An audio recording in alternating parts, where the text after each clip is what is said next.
Cars crawled to a stop at a crowded traffic light, horns grumbling under the hot afternoon sun. Between the rows of vehicles, beggars moved from window to window, stretching out tired hands, hoping for coins before the light turned green. Among them was a woman with hollow eyes and a faded wrapper tied loosely around her waist.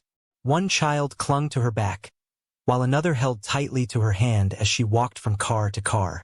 Her voice was weak, but she still tried. "Please, anything for my children." Then a black luxury SUV rolled to a stop at the front of the line.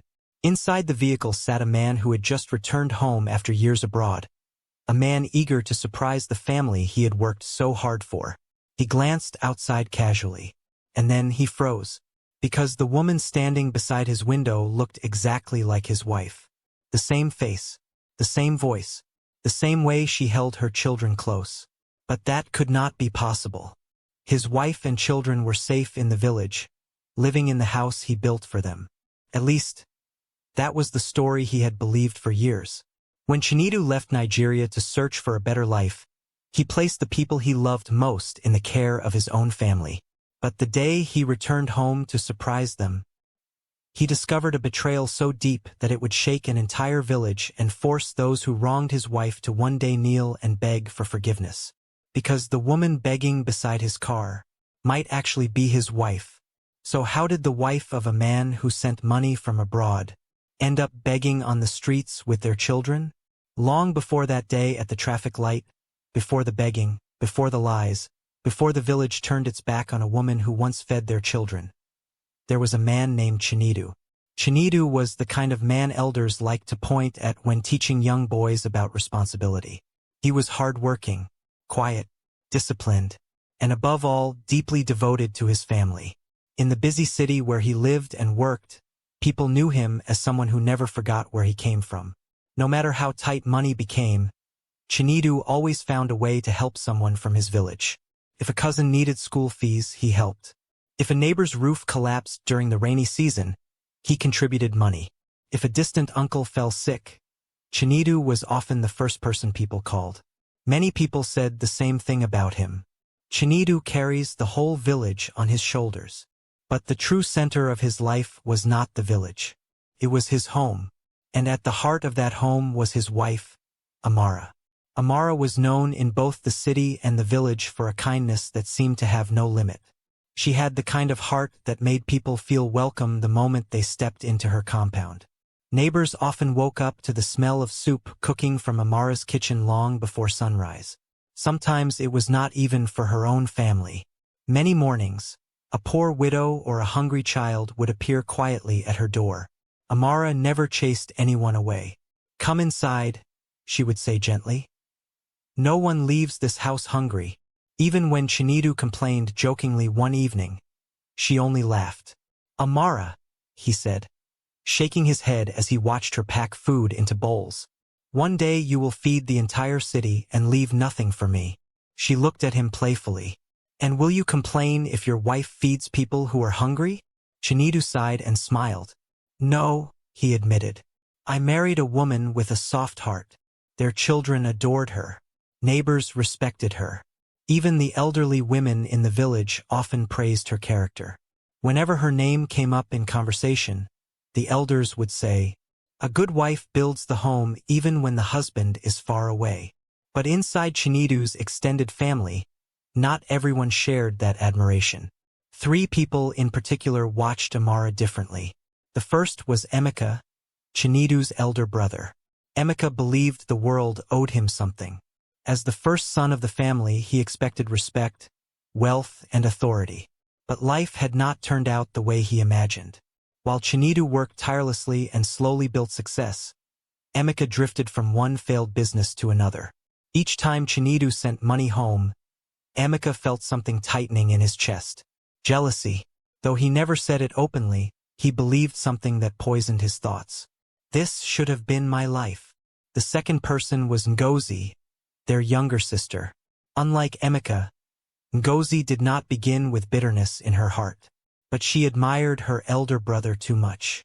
Whenever Emeka complained about Chinedu or Amara, she listened, and slowly those complaints became her own. The third person was Mom and Kem, their mother. To outsiders, Mom and Kem appeared loving and welcoming. She hugged Amara warmly whenever she visited the village. She praised her cooking. She even told neighbors proudly, "My daughter-in-law is a good woman." But inside her heart, another feeling lived quietly: resentment. She believed Amara had taken too much of her son's attention. Before the marriage, Chinedu used to visit the village often. Now he spent most of his time with his wife and children. Mom and Kem smiled when Amara was present. But when she was gone, her face sometimes hardened. And then one day, an opportunity arrived that would change everything. Chinedu received news that a company abroad was recruiting experienced workers. The pay was far better than anything he could earn locally. It was the kind of opportunity that could transform a family's future. The decision was not easy. Leaving his wife and children behind pained him.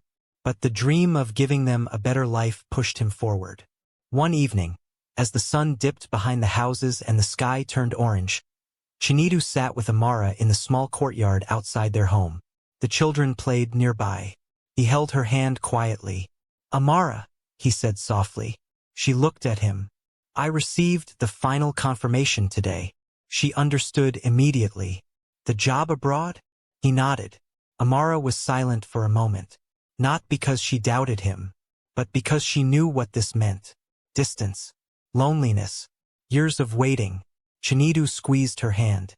"I am doing this for us," he said gently. "For the children. For the future." Amara smiled faintly. "I know," he continued. "You and the children should stay in the village while I'm gone." She frowned slightly. "The village?" "Yes, my family will be there. My mother, Emeka, Ngozi. You will not be alone." He spoke with confidence. "They will protect you until I return." Amara trusted him. She had no reason not to, and so the plan was set. Not long after, Chinedu traveled abroad. True to his promise, he worked tirelessly. Months passed. Then money began arriving regularly in the village. Each transfer carried clear instructions. Use this to build the house. The house he was referring to was not a small structure. It was a large family home built on the land he inherited from his father. Brick by brick, the house rose proudly in the village. People gathered often to watch the construction. Children ran around the compound as workers mixed cement. Neighbors whispered in admiration. "Chinedu has done well. He has not forgotten his roots." Mom and Kem stood proudly outside the compound gate when visitors came. "Yes," she would say proudly, "my son built this." But one person watched the construction with a very different expression. Emeka. He stood quietly one afternoon near the fence, arms folded as the roof was installed. The house looked beautiful, bigger than any house he had ever owned. Villagers praised Chinedu constantly. "Your brother has made the family proud." Each compliment felt like a stone dropping into Emeka's stomach. He stared at the house in silence. From a distance, Amara approached with a bowl of water for the workers. "Brother Emeka," she said politely, "you should come inside. The sun is strong." He looked at her slowly. His face carried a smile, but his eyes did not. "Enjoy it," he said quietly. Amara blinked in confusion. "The house." He looked again at the building rising behind her. His voice dropped lower. "Enjoy it while you can." Amara laughed lightly, thinking he was joking. But as she walked away, Emeka remained standing there, watching the house, watching her.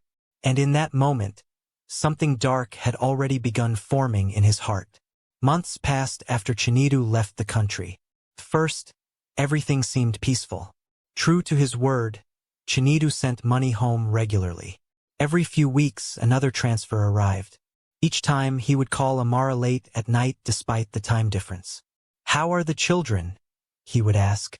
"They are fine," Amara would reply gently. "They miss you." "And you?" She would pause before answering. "We are waiting." Those words always made him smile. Meanwhile, in the village, construction on the large house had been completed. The compound stood proudly, with a wide veranda, painted walls, and a sturdy iron gate. Villagers admired it whenever they passed. Chinedu has changed the fortune of his family, they often said. But inside the house, something had begun shifting slowly. At first, the changes were small. So small that Amara did not immediately recognize them for what they were. Because Chinedu trusted his elder brother completely, he had asked Emeka to help manage the household and oversee how the money he sent was used. In the beginning, Emeka behaved normally. But as the months passed, his attitude began to change. One afternoon, Amara prepared lunch for everyone in the compound. She placed bowls of soup and pounded yam on the table. "Brother Emeka," she called politely. "The food is ready." Emeka entered slowly and sat down. He looked at the food without touching it. Then he pushed the bowl away. "I'm not eating this." Amara blinked in confusion. "Is something wrong with the food?" He leaned back in his chair. "You think you can control this house because my brother sends money?" Amara looked surprised. "That is not what I meant." Emeka stood abruptly. "Next time you cook, ask before serving me like a servant." Then he walked out. Amara stood there silently, unsure what she had done wrong. The next incident happened a few days later. That morning the children were playing in the compound when Emeka stormed outside. "Why are these children making noise?" he shouted. "They are just playing," Amara said calmly. Emeka pointed at her. "You have no respect. This is my father's house." Amara lowered her eyes respectfully. "Yes, brother." But the shouting continued. Day after day, Emeka found new reasons to complain. Sometimes he accused her of wasting food. Sometimes he accused her of disrespecting their mother. Sometimes he simply shouted for no reason at all. Even Mom and Kem began to speak differently to Amara. "Since my son left, you think you are the head of this house?" she once said sharply. Amara tried to remain calm. She reminded herself that family disagreements happened everywhere. She believed that when Chinedu returned, everything would become normal again. But Emeka's resentment was growing deeper with each passing day. And then one evening, something happened that revealed the true darkness in his heart. The sun had already set, and the compound was quiet. The children were asleep. Mom and Kem and Gozi had gone to visit a neighbor. Amara was alone in the kitchen washing plates when she heard footsteps behind her. She turned. Emeka was standing at the doorway. For a moment neither of them spoke. Then he stepped inside slowly. "Amara," he said quietly. She wiped her hands on her wrapper. "Yes, brother." He leaned against the wall casually. "You work too hard." She gave a small polite smile. "It is nothing." He walked closer. "You should not be doing all this alone." Amara felt uneasy. "I am not alone," she replied. "Your family is here." Emeka chuckled softly. "My family?" He shook his head. "You are naive." Amara's brows tightened. "I don't understand." Emeka's voice lowered. "Your husband is far away." She nodded. "Yes." He stepped even closer. "And no one knows how long he will be gone." Amara remained silent. Emeka looked directly into her eyes. "A lonely woman needs protection." The meaning behind his words landed like a slap. Amara stepped back immediately. "Brother Emeka, what are you saying?" His expression remained calm. "I am saying you should not suffer alone." She stared at him in disbelief. "You are my husband's brother." "And?" he replied. Her voice hardened. "That is enough." For the first time, anger appeared in her eyes. "Do not ever speak to me like that again." Emeka's smile disappeared. "You think you are special because my brother sends money?" Amara pointed toward the door. "Leave my kitchen." He remained standing there. "I am offering you comfort." She raised her voice. "Leave." For a few seconds, the air between them felt heavy.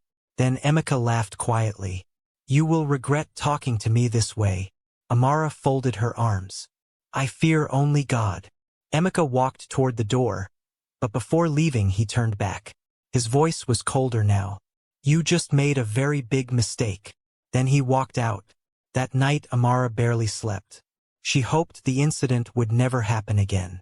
But she did not realize something important. In that moment, Emeka's wounded pride had turned into something much more dangerous: revenge. From that day forward, the way he looked at her changed completely. No longer just irritation. No longer just jealousy. Now there was something else in his eyes. Calculation. Every time Chinedu sent money, Emeka handled it personally. Every decision passed through him. Every visitor spoke to him first. Slowly, he began influencing the rest of the household. Whispers began spreading inside the compound. Amara thinks she owns this house. She disrespects elders. She controls Chinedu from afar. Ngozi began repeating these complaints openly. Mom and Kem started agreeing with them. Amara noticed the shift but could not understand why it was happening. She continued praying quietly every night. But Emeka had already made a decision. If Amara would not bend to him, then he would destroy everything she had. And one evening, as he sat outside watching the village road, a cruel idea formed in his mind. An idea that would soon change Amara's life forever. Because the next lie he planned to tell would erase her husband from the world. And once that lie was believed, there would be no one left to protect her. But the question remained. How far was Emeka willing to go to take what belonged to his brother? Months passed after that night in the kitchen. To outsiders, life in the compound looked normal. Chinedu's money still arrived from abroad. The house he built still stood proudly in the village. The children still played in the dusty courtyard. But inside the household, Emeka had already begun weaving the lie that would destroy everything. He watched patiently. He spoke carefully. And slowly he began preparing the ground. Whenever neighbors visited, he would sigh deeply and shake his head as if carrying a heavy burden. If someone asked about Chinedu, he would answer vaguely. We have not heard from him in a while. At first, people did not think much of it. Travel abroad sometimes caused communication delays. But Emeka kept repeating the same story. Weeks later, he told another neighbor. The last message he sent sounded strange. Then another week passed, and he told someone else. I am worried something may have happened. Each word planted a seed of doubt. Inside the compound, he started influencing the family more directly. One afternoon, he sat outside with Mom and Kem while she peeled cassava. He lowered his voice. Mother, have you noticed that Chinedu has not called in a long time? Mom and Kem frowned. He always calls Amara. Emeka leaned closer. Exactly. She stopped peeling. What are you trying to say? Emeka sighed as if reluctant to speak. I spoke to someone abroad recently. Mom and Kem's eyes widened. And he hesitated. The news was not good. Mom and Kem stared at him anxiously. What news? But Emeka shook his head. Let me confirm first. That single sentence disturbed her mind. From that moment onward, Mom and Kem also began worrying. A few days later, Emeka decided it was time. One evening as the sun was setting and the compound was quiet, he called everyone together. Mother, Ngozi, Amara, come outside. They gathered in the sitting room. Amara noticed his face looked unusually serious. Her heart began to beat faster. Brother Emeka? She asked softly. Is something wrong? He took a deep breath and lowered his head. I received a call today. Mom and Kem gripped the edge of her chair. A call from who? Emeka spoke slowly. A friend of Chinedu's, abroad. The room became quiet. Amara felt a cold feeling creeping up her spine. What did he say? She asked. Emeka closed his eyes briefly, as if struggling to speak. Then he said the words that would destroy her life. Chinedu is dead. The sentence fell into the room like a heavy stone. For a moment nobody moved. Nobody breathed. Then Amara shook her head immediately. No. Her voice trembled. That cannot be true. Mom and Kem covered her mouth. My son? Emeka nodded slowly. He died during a work accident. Amara stood up suddenly. No. Tears filled her eyes. You are lying. Everyone turned toward her. My husband promised he would return, she cried. He would never leave us like this. Emeka's voice hardened slightly. I wish it were a lie. Then let me speak to the friend who told you, Amara demanded. He cannot speak now, Emeka replied quickly. Why? He has traveled. Amara shook her head again. No, I don't believe it. She looked toward Mom and Kem desperately. Mother, you know your son. He would not disappear without speaking to us. But Mom and Kem had already begun crying. My son, my son. Ngozi wiped tears from her eyes. This is terrible. Amara's voice rose. Stop crying. We don't even know if it is true. But Emeka stood up. His tone became colder. You should show some respect. A man has died. Amara stared at him. My husband is alive. The room fell silent again. But from that moment, everything changed. Over the next few days, Emeka repeated the same story to everyone in the village. He said a friend abroad confirmed it. He said the company had already arranged burial procedures. He said Chinedu's body would not be returned home. The details were vague, but the repetition made people believe him. And slowly, the villagers began accepting the story. One old man in the market shook his head sadly. What a tragedy! A woman carrying firewood whispered to another. His wife must have brought bad luck. Another replied quietly, yes. Sometimes a woman carries a shadow with her. The gossip spread like dry grass catching fire. Soon the same people who once praised Amara began looking at her differently. Their greetings became shorter. Their smiles disappeared. Their whispers grew louder whenever she walked past. And inside the compound, the cruelty began openly. One afternoon Amara tried to serve food to Mom and Kem. But the older woman pushed the plate away.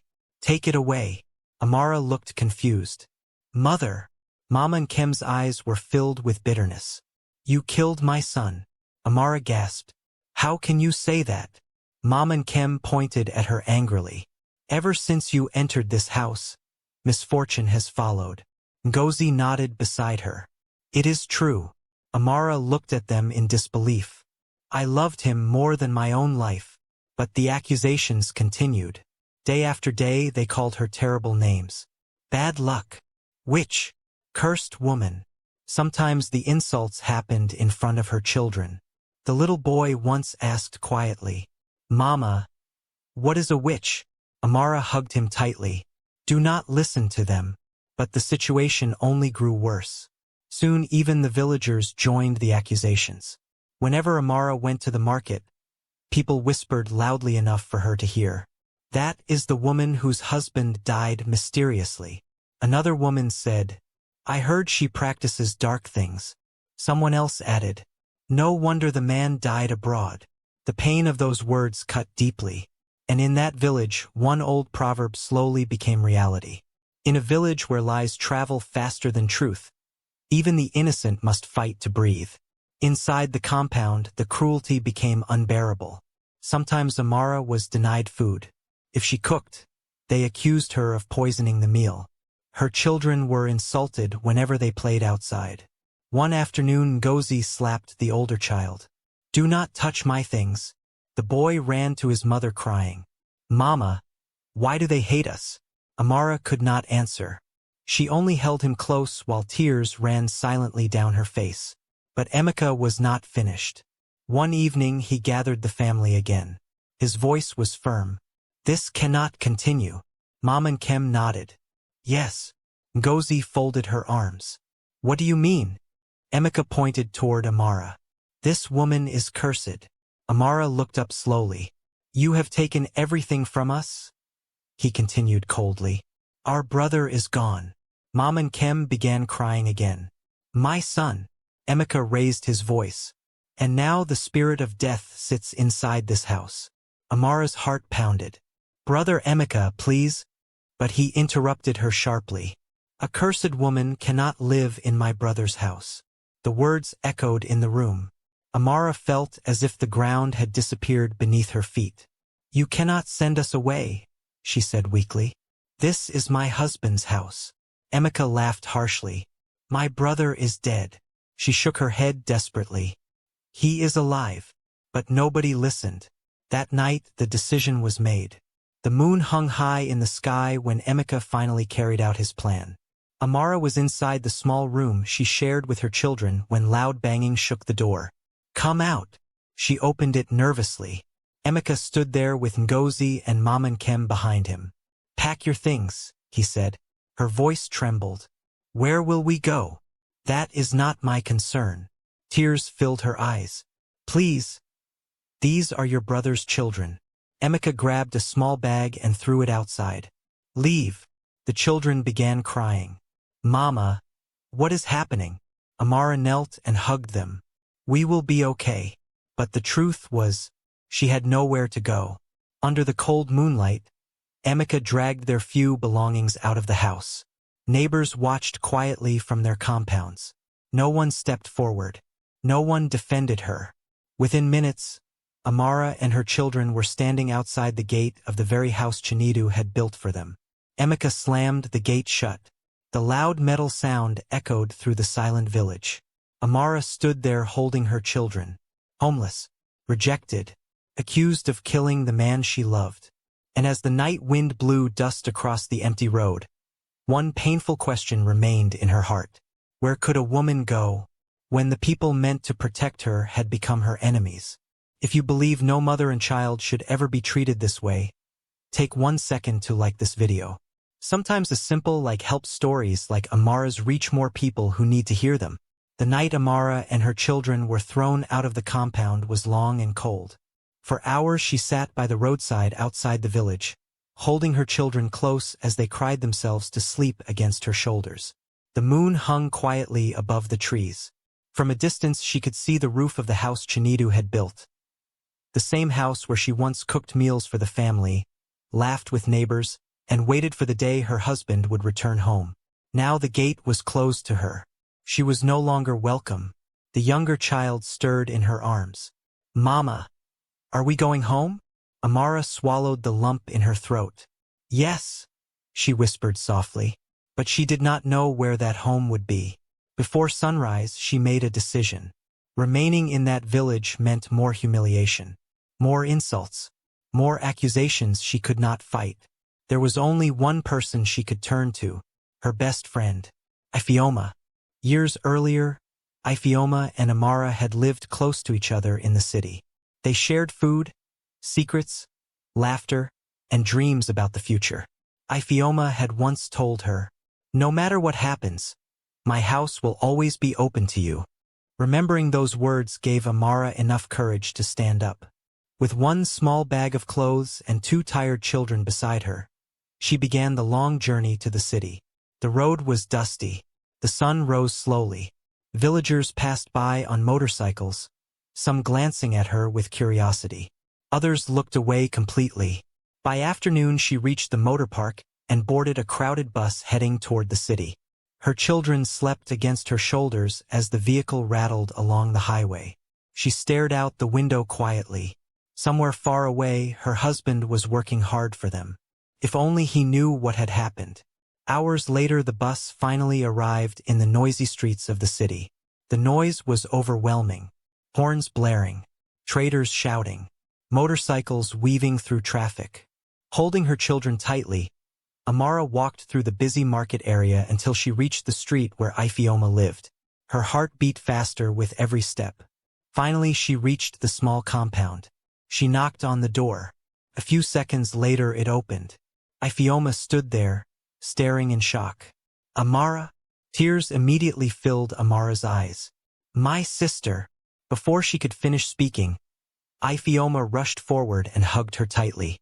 "What happened to you?" Amara could barely speak. "They said my husband died." Ifeoma pulled back in disbelief. "What?" "They chased us from the house." The children stood silently behind her, exhausted. Ifeoma looked at them, then back at Amara. "Come inside," she said quickly. "You are not standing outside my house like strangers." That night, for the first time since leaving the village, Amara and her children slept under a roof again. Ifeoma cooked rice and stew for them. As the children ate hungrily, Ifeoma sat beside Amara, listening to the entire story. When Amara finished, Ifeoma shook her head angrily. "Your husband's family is wicked." Amara wiped her eyes. I don't know what to do anymore. Ifioma took her hand. Listen to me. You will stay here until you get back on your feet. Amara looked at her gratefully. Thank you. Ifioma smiled. We are sisters. We survived together. For a while, life became bearable again. Amara helped with cooking and cleaning around the house. Sometimes she assisted Ifioma with small trading in the market. The children slowly regained their energy. For the first time since leaving the village, Amara began to believe things might improve. But city life had its own difficulties. Ifioma's house was small. Money was always tight. And as weeks turned into months, the pressure began building. The landlord increased the rent. Electricity bills arrived more frequently. Food prices climbed higher. Neighbors began complaining about the noise of children playing in the small compound. One afternoon, while returning from the market, Ifioma sighed heavily. Things are getting expensive. Amara nodded quietly. I will try to find work. I know you will, Ifioma replied. But finding work proved harder than expected. Everywhere Amara went, employers asked questions. Where is your husband? Where is your family? What happened to your previous home? And each time she answered honestly, people became hesitant. Some simply refused to hire her. Others whispered behind her back. Weeks turned into months. The tension inside Ifioma's house slowly grew. Small arguments started appearing. At first they were minor. Why did you use all the cooking gas? Why are the children running around again? Why is the water finished? Amara tried to remain patient. She reminded herself that Ifioma had helped her when nobody else would. But pressure has a way of changing people. One evening, after returning home exhausted from the market, Ifioma dropped her bag heavily onto the table. This cannot continue, she muttered. Amara looked up. What is wrong? The landlord came today. And he says the rent will increase again. Amara fell silent. Ifioma rubbed her forehead. I am already struggling. I understand, Amara said softly. I will find work soon. But the next day, another problem appeared. A neighbor knocked angrily at the door. Your children broke my flower pot. The woman shouted loudly enough for the entire compound to hear. Ifioma apologized repeatedly. After the neighbor left, she turned to Amara with frustration written across her face. Do you see the problems this house is facing? Amara lowered her head. I will speak to them. Days later, another argument erupted. This time it was about food. I bought that rice for the whole week, Ifioma shouted. I am sorry, Amara replied quietly. But the anger continued building. Until one afternoon, everything finally exploded. The two women stood in the small kitchen arguing loudly. I am trying my best, Amara cried. And I am tired, Ifioma snapped. Silence filled the room for a moment. Then Ifioma shouted the words that would break their friendship forever. You brought bad luck to my house too. Amara froze. The sentence felt like a knife. You don't mean that, she whispered. But Ifioma's face had hardened. Ever since you came here, problems have followed me. Tears rolled down Amara's face. You promised I could stay. I cannot carry your burden forever. The children watched silently from the doorway. Mama! Amara looked at them helplessly. Ifioma pointed toward the door. You need to leave. Where will I go? Amara asked weakly. That is not my problem. The words echoed painfully in the small house. Within minutes, the same small bag of clothes was placed outside once again. The door closed. Amara stood on the street holding her children. Homeless. Again. This time there was no village road. No relatives. No friend. Nothing. Days passed. Amara tried searching for work again. But hunger became stronger. Her children cried often. One afternoon, when the youngest child fainted from hunger, Amara made the hardest decision of her life. She sat beside a busy traffic light. Cars stopped. People walked past. And slowly, with trembling hands, she stretched out her palm. Please. That was how it began. One coin. Then another. Soon begging became the only way she could keep her children alive. Imagine your own mother standing on the street like this with children in her arms. If this moment touches your heart even a little, please like this video so more people can see this story. Days turned into weeks. Weeks turned into months. Months turned into years. The children grew thinner. Their clothes became worn.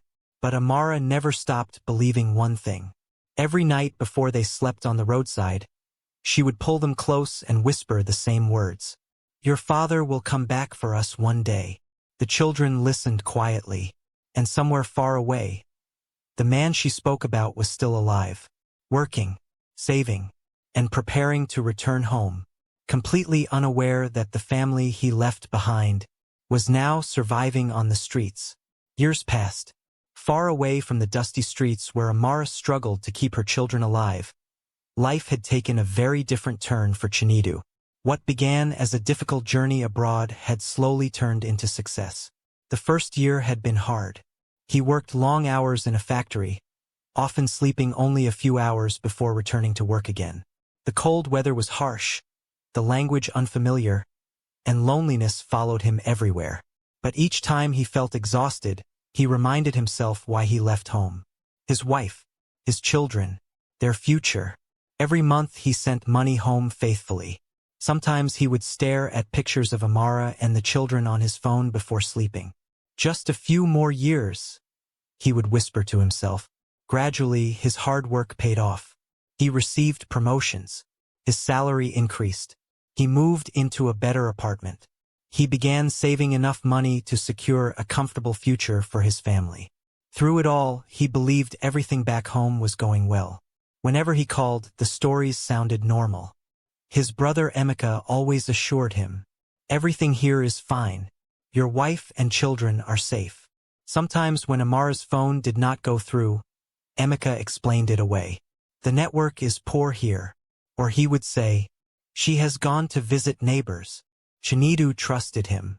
After all, Emeka was his elder brother. Years later, when he finally decided it was time to return home, excitement filled his heart. He did not tell anyone, not even his family. He wanted it to be a surprise.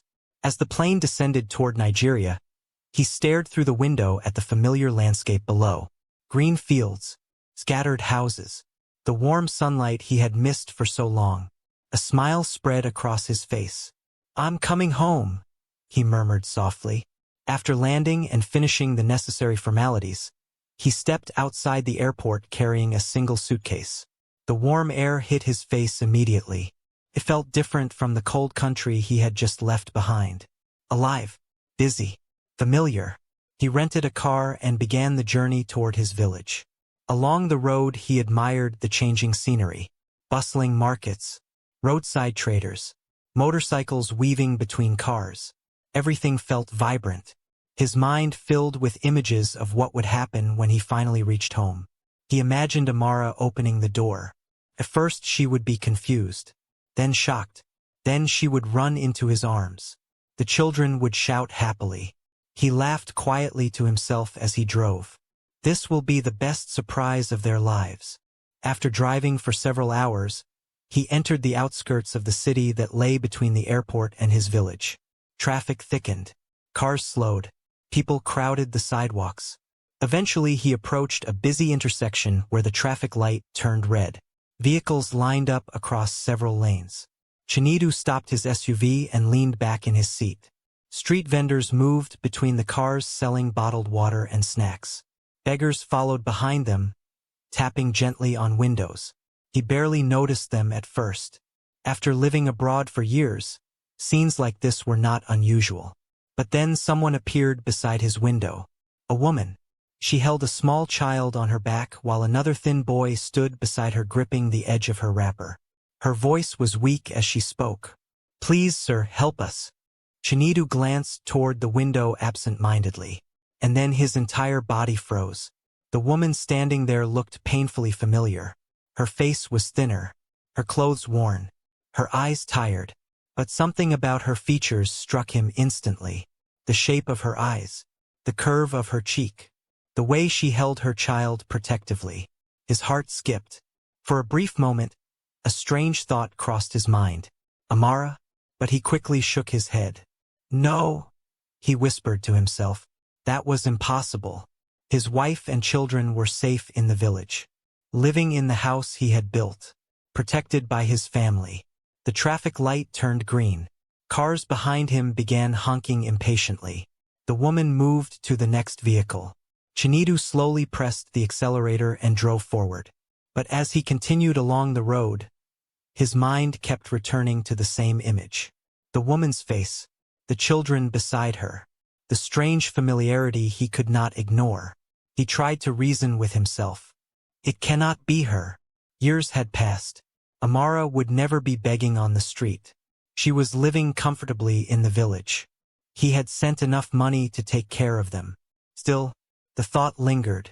As he drove farther away from the intersection, he glanced once more in the rearview mirror. The traffic light disappeared behind him. The crowd of beggars became small figures in the distance. Yet something inside him refused to settle. A quiet question kept rising in his mind. Was it really her? Or had his eyes simply played a cruel trick on him? Unaware of it, that single moment at the traffic light had just brushed against the truth he had been kept from for years. But the answers he was searching for were not waiting in the city. They were waiting in the village. And when Chinedu finally arrived there, he would hear a story that would break his heart in ways he never expected. The road to Chinedu's village had not changed much over the years. Tall palm trees still leaned over the narrow path. The familiar red earth road stretched ahead, winding through the quiet countryside. Small children ran barefoot between compounds while goats wandered lazily near the roadside. As Chinedu drove closer, a deep sense of nostalgia filled his chest. This was home, the place where he grew up, the place where he built the house he believed his family was still living in peacefully. He slowed the car as the first houses of the village appeared. Almost immediately, someone recognized him. Chinedu! The shout came from a young man standing near a small shop. Within seconds, word began spreading quickly. Chinedu has returned. People emerged from their compounds. Children ran beside the car, laughing excitedly. Brother Chinedu is back from abroad. By the time he reached the compound where his house stood, a small crowd had already gathered. Mom and Kem rushed forward the moment he stepped out of the car. My son! She wrapped her arms around him tightly, crying loudly as if she had not seen him for decades. My son has returned. Ngozi followed behind her, clapping her hands in excitement. Brother, look at you. You have become even richer. Emeka approached slowly from the veranda, wearing a broad smile that looked almost too perfect. Welcome home, my brother. The villagers cheered around them. Some shook his hand. Others praised him loudly. You have done well abroad. You did not forget your village. You have made your family proud. Chinedu smiled politely, greeting everyone warmly. But even in that moment of celebration, something felt strangely incomplete. His eyes scanned the compound quietly. He expected to see familiar faces rushing toward him. Amara, his children, but they were nowhere in sight. At first he assumed they might be inside the house preparing a surprise. Still smiling, he turned to his mother. Where are the children? Mom and Kem avoided his eyes. They are not here. Chinedu frowned slightly. Not here. He looked toward the doorway again. And Amara? A brief silence fell over the small gathering. Then Emeka stepped forward quickly. She left. The word struck Chinedu like a sudden gust of wind. Left. Emeka nodded slowly, his expression heavy with false disappointment. Yes. Chinedu stared at him. What do you mean she left? Emeka sighed deeply as though the memory pained him. She ran away. Chinedu's face hardened. Ran away? With another man? Emeka continued. The crowd around them murmured quietly. Chinedu shook his head in disbelief. No. Emeka lowered his voice. She also took some of the money you were sending home. The world around Chinedu seemed to blur for a moment. That is impossible, he said quietly. But Emeka continued speaking. We tried to stop her. Mom and Kem nodded sadly beside him. Yes, we tried. Ngozi added quickly. She abandoned the children for a while before disappearing completely. Chinedu's heart pounded. My children. They eventually left with her, Emeka replied. The villagers nearby began whispering among themselves. One man stepped forward and spoke loudly enough for others to hear. It was a shameful thing. Another woman nodded. She brought disgrace to the family. A third person shook his head. We were all disappointed. Chinedu stood there in silence, trying to process what he was hearing. The Amara he knew would never do such a thing. She was loyal, faithful, devoted to her children. But now dozens of voices around him repeated the same story. She ran away. She stole money. She brought shame. Each word struck his heart like a hammer. Finally he turned toward Emeka again. When did this happen? Years ago, Emeka answered quickly. We were too ashamed to tell you while you were working abroad. Mom and Kem wiped her eyes dramatically. It broke my heart. Chinedu felt something inside him collapsing. The family he worked so hard for, the sacrifices he made abroad. Had it all been for nothing? Slowly, the crowd began dispersing as evening approached. People returned to their homes. The compound grew quiet again. But Chinedu remained standing in the courtyard, staring at the large house he built. Something about the story did not sit right in his heart. He remembered the woman at the traffic light. The way she looked like Amara. The children beside her. A strange uneasiness crawled into his mind. As he stood there deep in thought, a quiet voice spoke from behind him. My son. Chinedu turned. An elderly woman stood near the gate. Her back was slightly bent with age, and she leaned on a wooden staff. She was one of the oldest villagers, known for speaking carefully and rarely involving herself in other people's matters. Chinedu greeted her respectfully. Good evening, Mama. She nodded slowly. I heard you have returned. Yes. She studied his face for a moment. Then she said quietly, You look troubled. Chinedu hesitated. They told me my wife ran away. The old woman remained silent for a moment. Her eyes moved toward the house. Then she looked back at him. My son. Her voice dropped lower. Truth does not stay buried forever. Chinedu's brow tightened. What do you mean? The old woman sighed softly. In this village, many things happened after you left. His heart began beating faster. What things? She tapped her staff gently on the ground. I am an old woman. Her voice carried caution. I do not like trouble. Chinedu stepped closer. Please, tell me. The old woman studied the compound again, making sure no one else was listening. Then she said quietly, Your wife suffered here. The words hit him like thunder. What? She shook her head slowly. I cannot say everything. Why not? Because the truth has enemies. Chinedu felt anger rising in his chest. What happened to my wife? The old woman looked at him one last time. If you truly want the truth, she said softly, do not ask the people who benefit from the lie.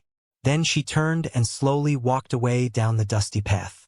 Chinedu stood there frozen. Her words echoed loudly in his mind. Your wife suffered here. If that was true, then everything his family had just told him might be a lie. And suddenly, the memory of the woman begging at the traffic light returned to him stronger than before. Her face, her voice, the children beside her. A frightening thought slowly formed in his mind. What if the woman he saw earlier was not a stranger after all? That night, Chinedu could not sleep. The house that once felt like a symbol of his success now felt heavy and unfamiliar. Every corner reminded him of the family he believed should be there. Amara should have been sleeping beside him. His children should have been running through the hallway. Instead, the rooms felt empty. And the words of the old woman refused to leave his mind. Your wife suffered here. Chinedu sat on the edge of the bed staring into the darkness. The story his family told him did not match the Amara he knew. Amara would never run away with another man. She would never abandon her children. And she would never steal his money. He knew the woman he married. Something was wrong. Very wrong. Early the next morning, before anyone else in the compound woke up, Chinedu quietly stepped outside. He did not want his family knowing what he was about to do. He needed the truth. And he suspected that the truth would not come from the people living under that roof. He began walking through the village slowly. The early morning air was cool, and farmers were already heading toward their fields. Some villagers greeted him respectfully. "Welcome back, Chinedu." He smiled politely, but his mind was focused on something else. Finally, he stopped near an elderly man who was repairing a wooden bench outside his compound. "Good morning, Papa." The old man looked up and nodded. "Ah, Chinedu. Welcome home." Chinedu hesitated before speaking. "I wanted to ask you something." "Go ahead." He lowered his voice. "What happened to my wife?" The old man froze. For a moment he did not answer. Then he sighed deeply. "My son, you should not ask me that question." "Why?" The old man glanced around cautiously. "Because trouble follows that story." Chinedu's voice hardened. "I deserve to know." The old man looked into his eyes for a long moment. Then he spoke quietly. "They treated her badly." Chinedu felt his chest tighten. "Who?" The old man did not need to answer. "You know who," he said. Chinedu clenched his fists. "What do you mean badly?" The old man lowered his voice further. "After your brother announced you were dead, everything changed." Chinedu's heart skipped. "He told people I was dead?" The old man nodded slowly. "Yes." Chinedu felt anger rising like fire inside him. "And Amara?" "They blamed her." "For what?" "For your death." The words made his stomach twist. "They called her a witch," the old man continued. "They said she brought bad luck to the family." Chinedu could barely breathe. "My children, they suffered too." The old man looked away. "Your brother eventually threw them out of the house." Chinedu stepped back as if struck. "Thrown out?" "Yes." The old man's voice carried sadness. "She left the village with the children not long after." "Where did she go?" "I heard she went to the city." Chinedu ran a hand across his face in disbelief. Everything the old woman said the previous evening was true. His family had lied to him, and the woman begging at the traffic light suddenly returned to his mind.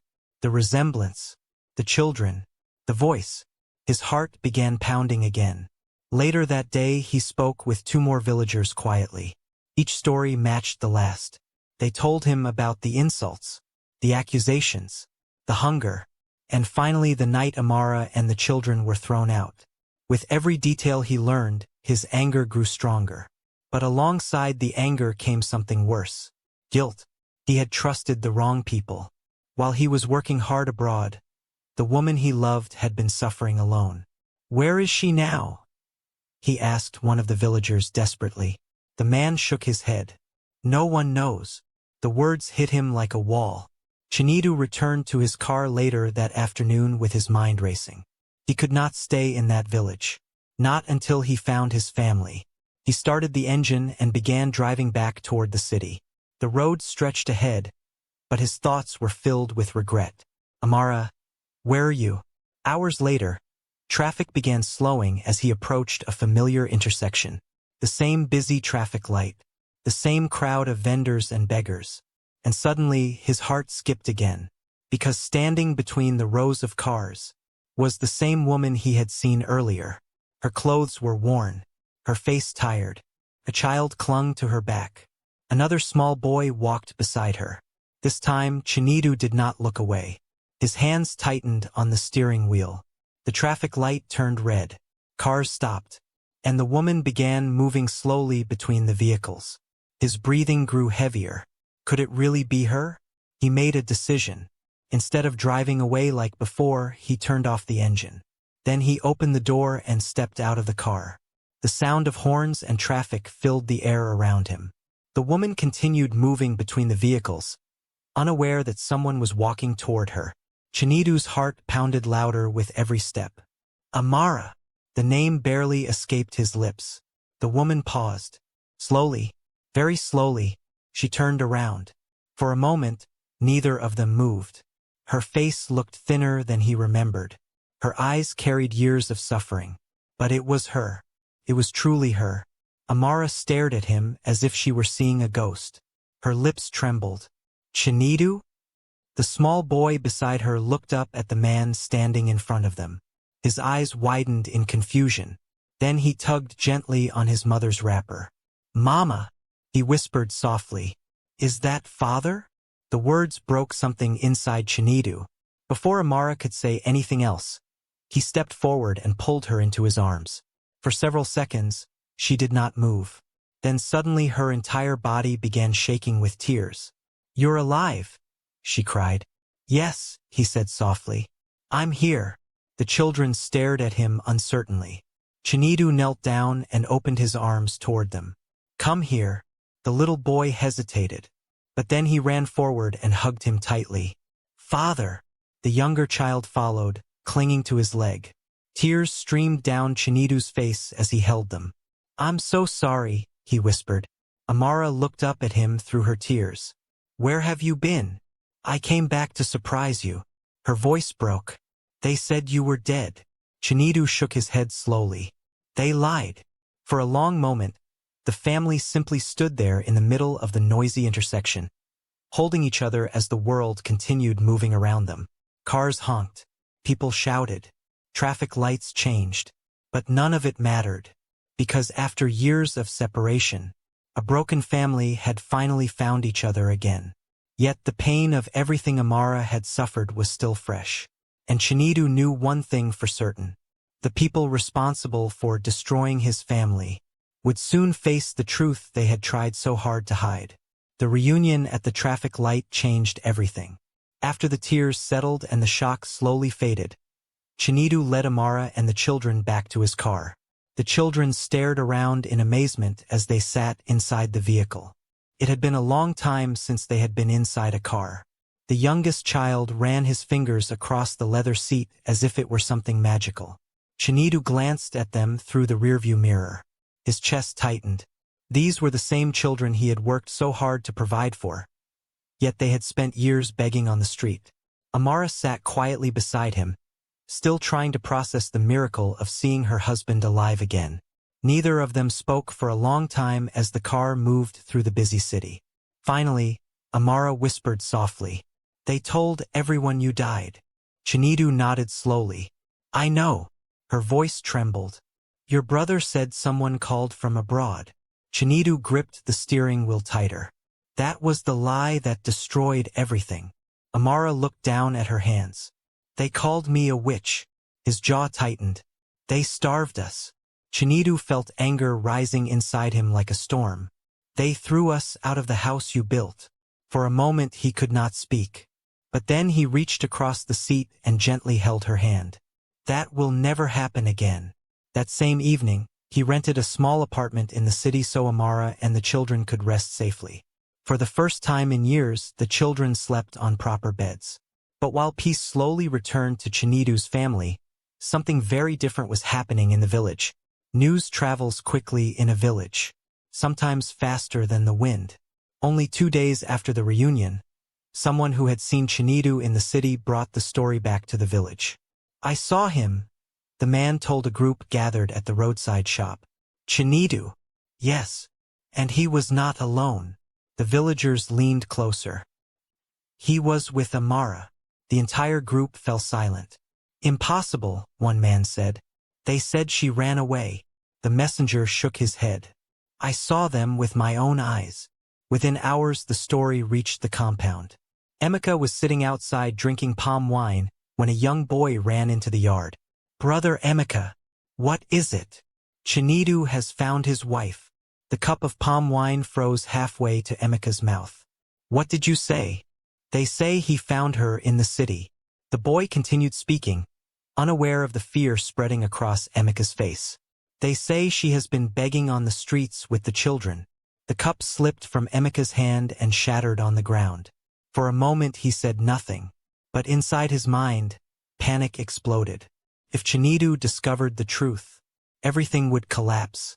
The lies, the stolen money, the house, the respect he had forced the village to give him. He could lose everything. That night, Emeka sat alone outside the compound thinking. The village was quiet. Crickets chirped in the darkness. But his thoughts were loud and chaotic. There was only one solution: terrible one. But to him it felt necessary. If Chinedu disappears, he muttered quietly, no one will question anything. The next day he traveled secretly to a nearby town. There he met two men known for doing dangerous jobs for money. They sat inside a dim bar, speaking in low voices. You want us to scare someone? One of the men asked. Emeka shook his head. No. The other man leaned forward. Then what do you want? Emeka's voice became cold. I want a family to disappear. The men exchanged glances. Who? My brother. The room grew silent. And his wife, Emeka continued. And their children. One of the men frowned. That is a big job. I will pay. After a moment of consideration, the men agreed. The plan was simple. They would travel to the city, find Chinedu's new house, and kill everyone inside. But fate had other plans. On the night the assassins arrived in the city, something unexpected happened. Earlier that evening, Amara suggested something quietly to Chinedu. I want to go to church. Chinedu looked at her. Tonight? Yes. Her voice was soft but firm. For years I prayed that you would return. She looked toward the children. I want to thank God. Chinedu nodded. Then we will go together. That evening, the entire family left the apartment and walked to a nearby church. Inside the building, soft hymns filled the air. Amara knelt down quietly and closed her eyes. Tears slipped down her face. Thank you, she whispered. Back at the apartment, two shadowy figures approached the building. The assassins. They moved quietly toward the door. One of them forced the lock open. The room was dark, silent. They searched quickly. Bedroom, kitchen, bathroom, empty. One of them frowned. They are not here. Before they could leave, voices suddenly filled the corridor outside. Neighbors had noticed the forced door. Who are you? The assassins tried to escape, but residents quickly blocked the exit. Within minutes, someone called the police.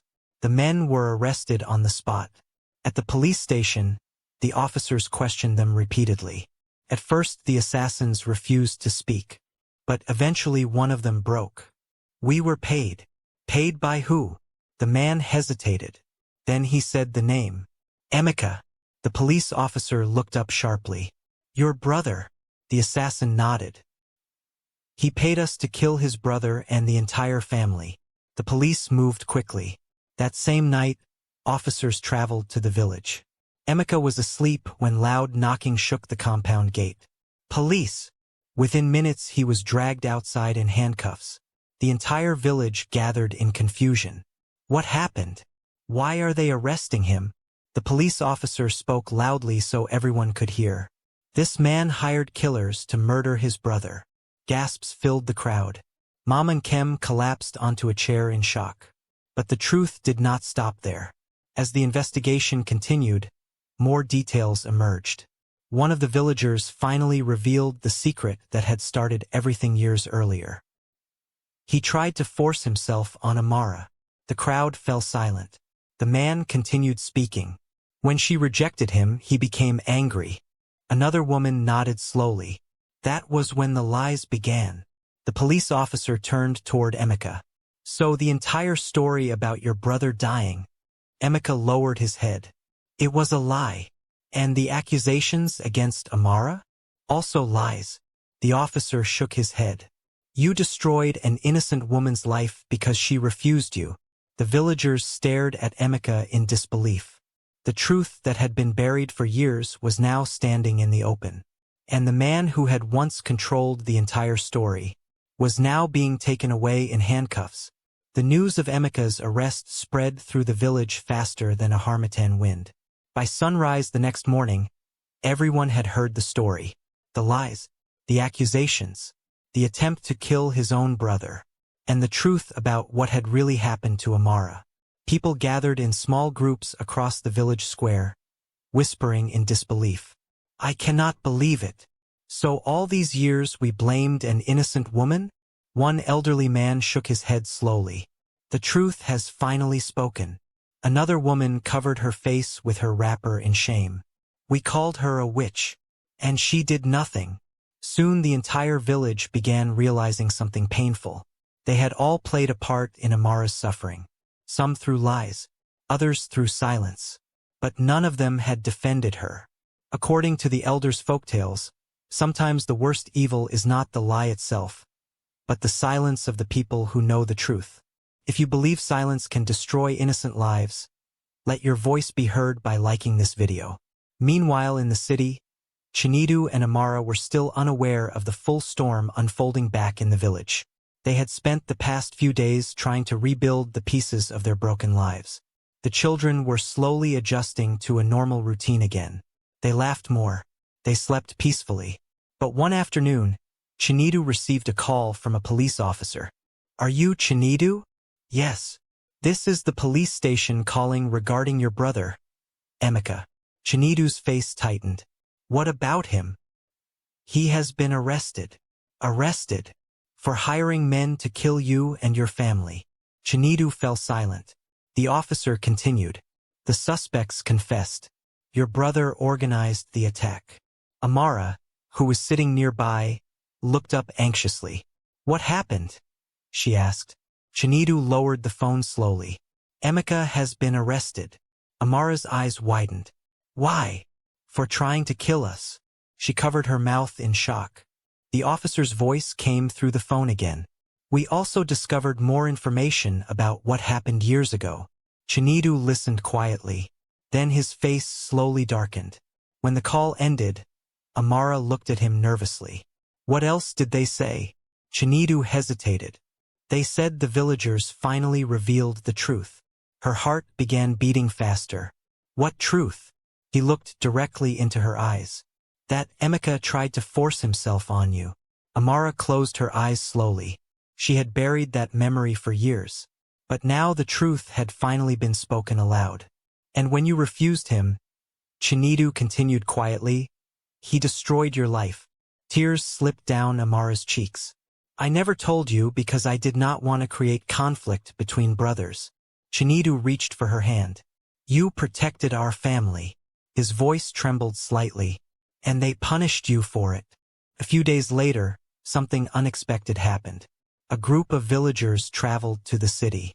Men, women, elders, even Mom and Kem. They arrived outside the apartment where Chinedu and Amara were staying. Chinedu stepped outside first, surprised to see the large crowd gathered near the gate. "What is happening?" No one answered immediately. Instead, the village elder stepped forward slowly. His voice carried deep regret. "My son, we have come to beg." Amara walked outside behind Chinedu. The moment the villagers saw her, many of them lowered their heads. One woman began crying. "We wronged you." Another man stepped forward. "We believed lies." Then something shocking happened. One by one, the villagers knelt. Amara stared at them in disbelief. These were the same people who had mocked her. The same people who had whispered insults behind her back. Now they were kneeling in the dust before her. "We are sorry," one woman sobbed. "We did not protect you." Another villager spoke through tears. "We called you names that should never have been spoken." Amara stood there silently, her face calm, but her eyes filled with deep emotion. Then someone else stepped forward from the crowd. A familiar face. Ifeoma. Her former best friend looked ashamed. "I came to ask for forgiveness too." Amara looked at her quietly. "I abandoned you when you needed me most," Ifeoma continued. "I allowed fear and hardship to turn me into someone I did not recognize." Tears rolled down her face. "Please forgive me." Finally, Mom and Kem stepped forward. She moved slowly, her shoulders bent with guilt. When she reached Amara, she did something no one expected. She knelt. "My daughter." Her voice broke. "I believed lies about you." She wiped tears from her eyes. "I accused you of killing my son." Amara's lips trembled slightly. "But the truth is, I helped destroy your life." The entire gathering remained silent. Everyone waited for Amara to speak. For a long moment she said nothing. Then finally she looked at the crowd and spoke calmly. "Pain does not disappear because someone says sorry." Her voice was steady. "But hatred will only destroy what little peace we have left." She looked down at her children standing beside her. They deserve a future that is not filled with bitterness. The villagers listened quietly. I forgive you, she said softly. But forgiveness does not erase what happened. The words settled over the crowd like a quiet lesson. At that same moment, far away in the village, Emeka was being led out of the police station in handcuffs. Villagers watched silently as the police vehicle drove away. The man who had once controlled the story, who had spread lies, who had destroyed his brother's family out of greed and revenge, was now leaving the village in shame. And for the first time in many years, truth had finally returned to the place where lies once ruled. In the weeks that followed, life slowly began to change for Chinedu and his family. For the first time in many years there was peace. Real peace. Not the kind that comes from pretending everything is fine, but the kind that grows slowly after truth has finally been spoken. Chinedu focused on rebuilding what had been broken. Not just the house, not just their finances, but the trust, safety, and dignity that had been stolen from his wife and children. He expanded his business in the city using the savings he had brought back from abroad. Within months, things began moving quickly. A new home was purchased. Not in the village, not near the place where painful memories still lived, but in a quiet neighborhood in the city where the children could grow without whispers following them. The day they moved in, the children ran excitedly from room to room. "This one is mine," the older boy shouted happily. The younger child laughed as he jumped onto the bed. Amara stood quietly in the doorway watching them. For years she had watched her children sleep on bare ground, hungry and exhausted. Now she watched them laugh freely again. Chinedu walked over and stood beside her. "Do you like it?" he asked softly. Amara nodded slowly. "It feels peaceful." He took her hand gently. "That is what I wanted for us from the beginning." Amara looked at him and smiled for the first time in a long while. Not a forced smile. In the months that followed, Chinedu ensured the children returned to school. He also started a small foundation quietly, helping struggling women and children who had been abandoned or mistreated by family members. When Amara asked him why, he simply said, "No woman should suffer the way you did." Meanwhile, the story of what happened in the village continued spreading across nearby communities. People spoke about it at markets, at family gatherings, under the shade of old trees where elders told stories to younger generations. Parents used the story as a lesson for their children. Elders used it as a warning.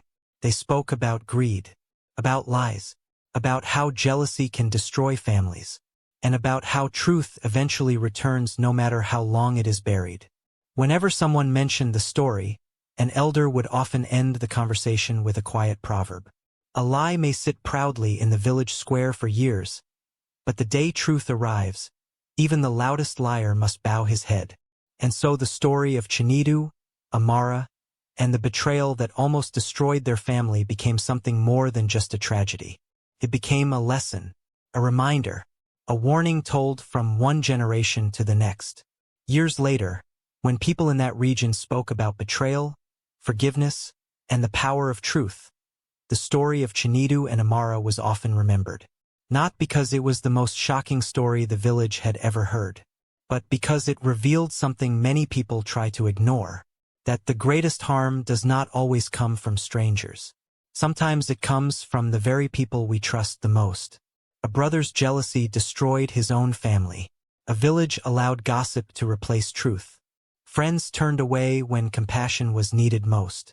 Yet even after everything she suffered, Amara chose peace instead of revenge.